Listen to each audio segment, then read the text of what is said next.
Okay, dear students, now we have to discuss about dielectric between the plates of capacitor. Based on that, we have this question over here. करेंगे इसको, but before that मैं आपको short में theory brief किए दे रहा हूँ. बात करनी है हमें यहाँ कैपेसिटर की, और फिर कैपेसिटर की प्लेट्स के बीच में डाइलेक्ट्रिक आएगा. ये मैंने कैपेसिटर बना दिया, और अब यहाँ पर इनकी प्लेट्स के बीच में डाइलेक्ट्रिक लेके आया जाएगा. यहाँ पर दो प्रकार के केस हो सकते हैं. क्या कि यहाँ पर आपने क्या किया कि कैपेसिटर को with the help of battery charge कर दिया.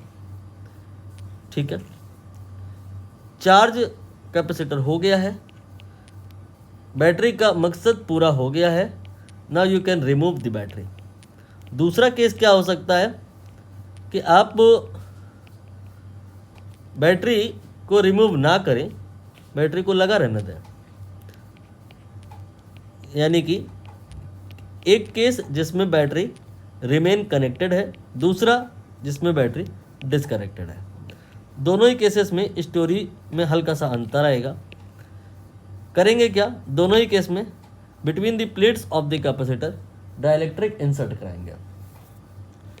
यहाँ पर ये डाइलेक्ट्रिक है, इस डाइलेक्ट्रिक को हमें between the plates of the capacitor insert कराना है दोनों ही केस में. ये मैंने इंसर्ट करा दिया, ये मैंने इंसर्ट करा दिया. तो दोनों ही केसेस में होगा क्या कि कैपेसिटर की कैपेसिटी बढ़ जाएगी, कैपेसिटेंस बढ़ जाएगा.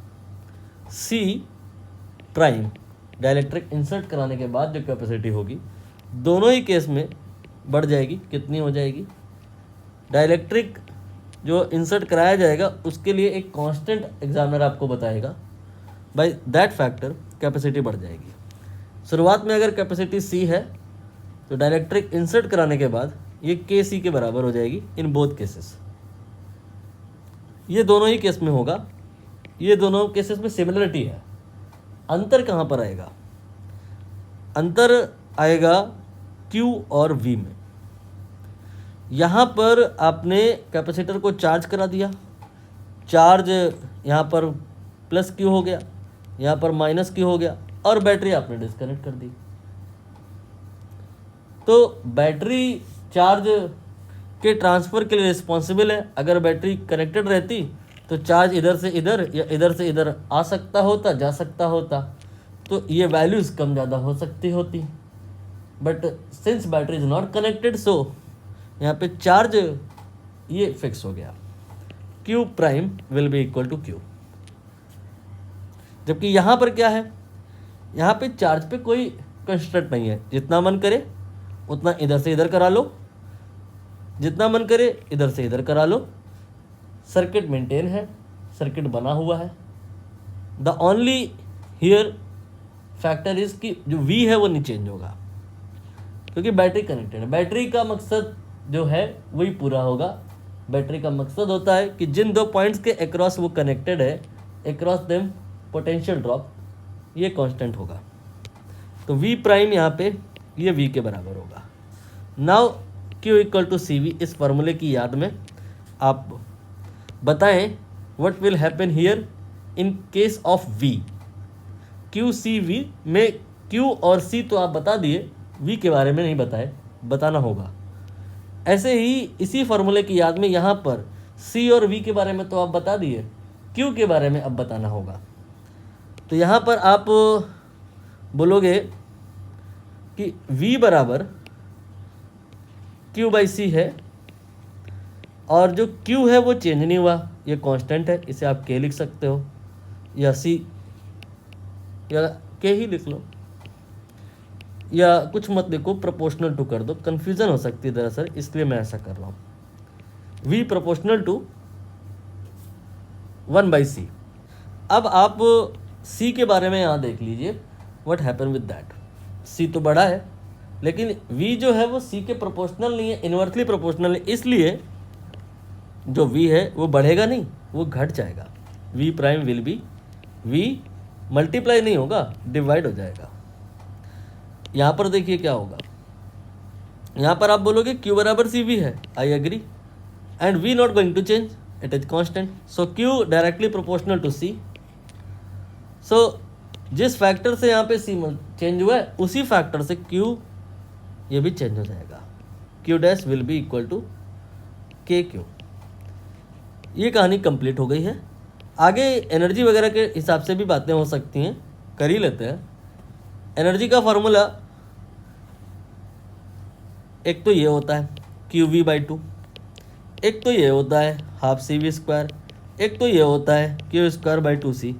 अब बात आएगा कि कौन सा लगाएं फॉर्मूला, जिससे चीज़ें आसान हो जाएं वो लगाओ। जैसे यहाँ पे हमको दिख रहा है कि Q कांस्टेंट है, अगर हम इसको लगा लिए तो दिक्कत में आ जाएंगे, क्योंकि केस 1 में बैटरी डिस्कनेक्टेड वाले सिनेरियो में C और V दोनों ही चेंज हो रहा है। इस फार्मूले में हमें C को भी चेंज कराना पड़ेगा, V को भी, तब U के बारे में पता पड़ेगा। तो हम क्यों ऐसे फार्मूले को लगाएं जिससे दिक्कत आने वाली हो।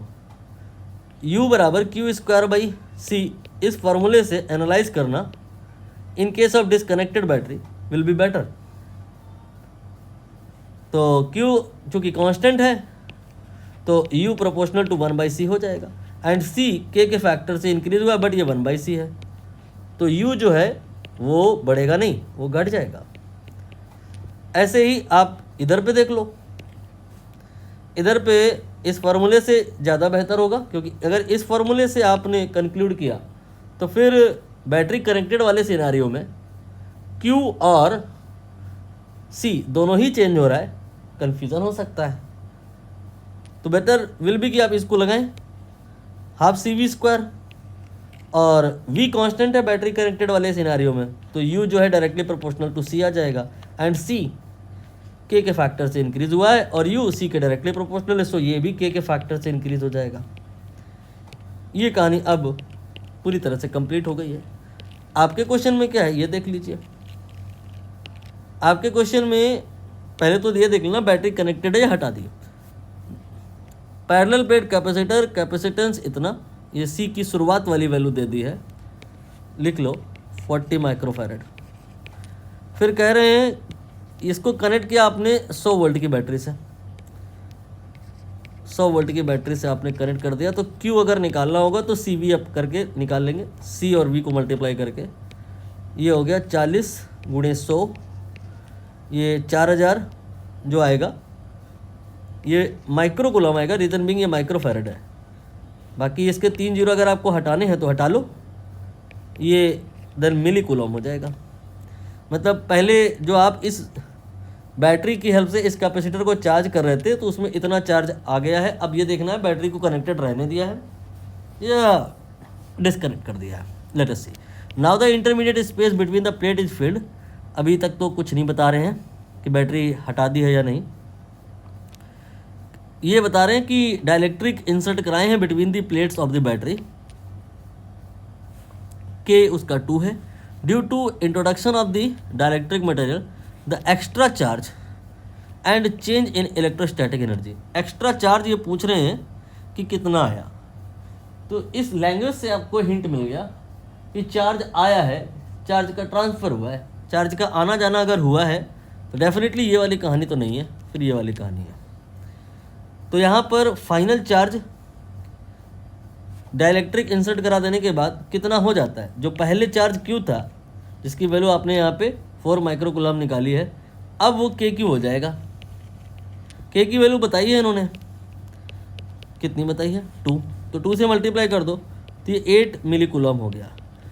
इतना चार्ज कैपेसिटर की प्लेट्स में था पहले और आप डाइलेक्ट्रिक इंसर्ट कराए तो ये 8 हो गया। तो कितना और एक्स्ट्रा आ गया ये कैसे पता लगाएं, 8 में से 4 को घटा दो, 4 ही आ जाएगा। अगर आपको फार्मूला बनाने का शौक है तो आप यहाँ पे लिख सकते हो कि एक्स्ट्रा चार्ज डेल्टा Q ये हो जाएगा Q dash minus Q, and Q dash will be KQ minus Q, so it will be K-1 Q। K की वैल्यू और Q की वैल्यू यहाँ पे अगर रख लें like 2 - 1 and 4, again you get 4 milli coulomb. ये एक्स्ट्रा चार्ज की वैल्यू होगी। और इन्होंने कुछ पूछा है क्या, हालांकि आंसर तो इतने से आ गया, देख लो एक्स्ट्रा चार्ज जो हमने निकाला है वो 4 आया है, केवल यहीं पर है और तो कहीं है नहीं। बाकी दूसरा पार्ट है, कर लेते हैं उसको भी सॉल्व। कह रहे हैं आगे कि change in electrostatic potential energy. पहले एनर्जी देख लो, फिर बाद में देख लो, और पूछ रहे हैं चेंज कितना हुआ, मतलब एक्स्ट्रा कितनी आ गई। तो पहले आपकी जो एनर्जी होगी वह ½ CV² से निकलेगी। फिर बाद में जो एनर्जी होगी V तो बदलेगा नहीं, लेकिन C बदल जाएगा, C' हो जाएगा, जिसकी वैल्यू KC हो जाएगी। तो बाद वाली एनर्जी हो गई। चेंज कोई पूछ रहा है तो इसमें से इसको घटा लो, तो ½ CV² कॉमन लेने के बाद इन ब्रैकेट K-1 आ जाएगा। अब यहाँ पे वैल्यू रखना होगा। C की वैल्यू 40 माइक्रोफैरेड है। मैं जहाँ तक देख पा रहा हूँ SI यूनिट में आंसर आ रहे हैं सारे, तो मैंने इसको 10⁻⁻6 से मल्टीप्लाई किया। फिर 100 वोल्ट से आपने चार्ज किया था, तो 10⁻2 का स्क्वायर कर दिया मैंने। इसके बाद K की वैल्यू ये 2 है, 2 - 1, इसे लिखने की कोई नीड नहीं है, 1 लिखने की कोई नीड नहीं है। ये हो गया 20, इसके बाद 10⁻⁻2, ये आपका हो गया 0.2 SI यूनिट जूल। देख लीजिए मैचिंग हो रही है या नहीं। Option 3 here will be correct.